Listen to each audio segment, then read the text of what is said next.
Hey, can I say how nervous my wife is right now? I'm so sweaty. Crazy. So this was all Adrian's idea. I know, but I didn't mean This is pretty much all Adrian's idea, but she's So super scared. super nervous and now super hot. She was pitching for somebody She else. was pitching to do for it. someone else apparently to do it, but apparently it's not. Okay, hi. My name is Roger Melvin. This is my wife, Adrian Melvin. This is Charles and Bree Brown. This is the Red Couch Chronicles. Whatever your belief system is, the father's responsibility in a child's life, I feel like, is universal. In terms of a father is supposed to name the child and aim or direct the child, right? And so how do you do that? How do you aim and name when it's two people trying to aim and name? Now what direction is the child going? And I think that's kind of one of the underlying issues that we've seen and are grappling with.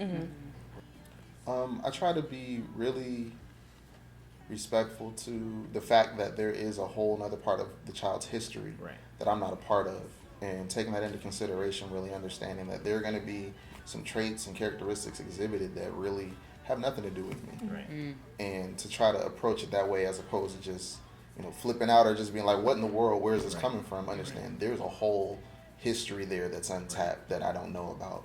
For our daughter, she has this thing about her where I wouldn't say she's bossy or pushy, but she likes to lead, she likes to direct, and expects for people to follow suit, and gets upset when they don't. So initially, I looked at that, and a lot of people would easily dismiss that as a child just being a bossy kid or a pushy kid, and I looked at it, I was like, that's leadership. So now, we've talked, and it's like, how do we navigate and direct her in an area of leadership to understand how to properly lead people and be able to serve first, and you can't be a good leader if you're not able to follow direction. So when different things come up, discipline-wise, a lot of times it'll be in areas where, oh, that's right, she's a strong leader, so she has to learn how to follow first and to be able to try to deal with it from that standpoint. And that's really awesome. That is right.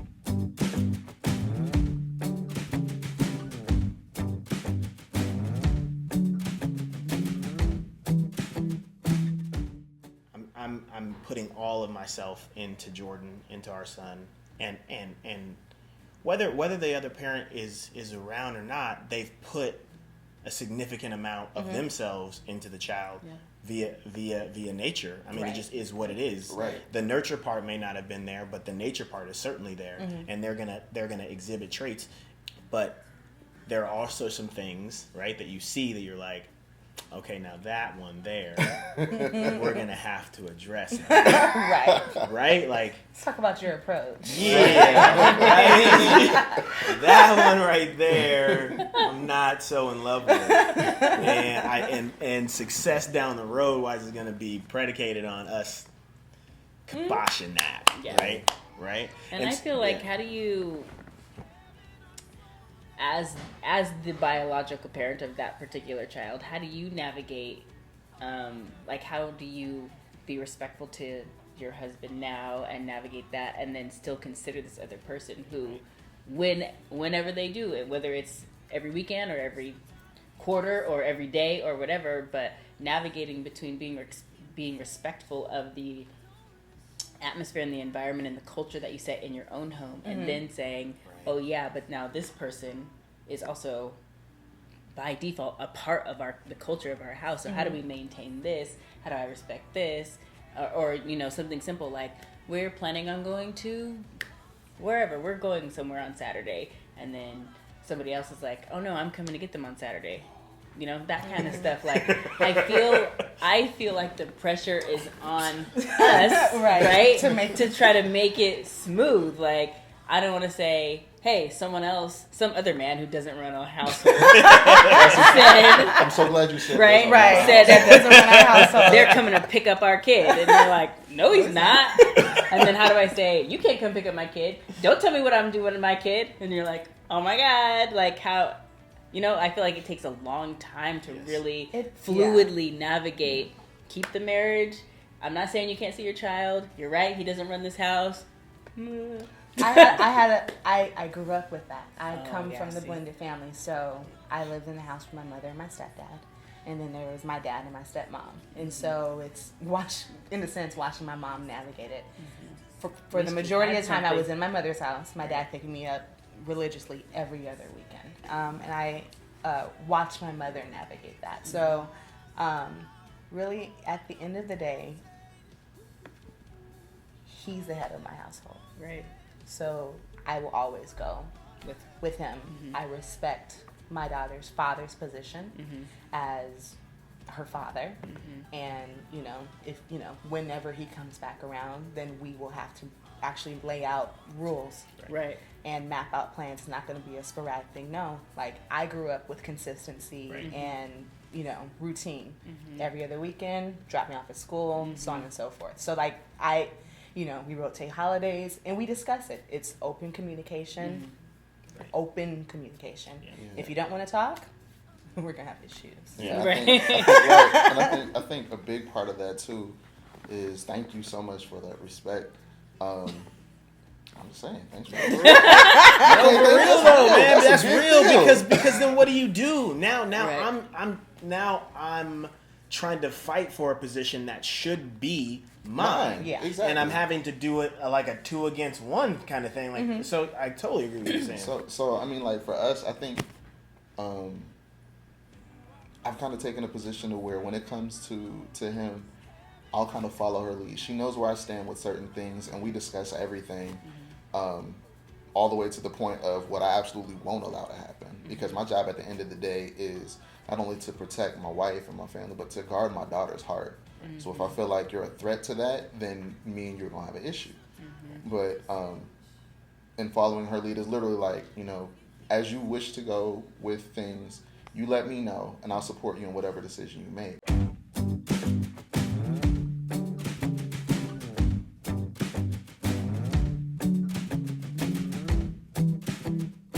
One of the biggest misconceptions I would say regarding the advice you would give or the things you should kind of look out for. Most people, I think, when they talk about blended families, they say it's all about the kids. It's all about the kids. It's just all about the kids.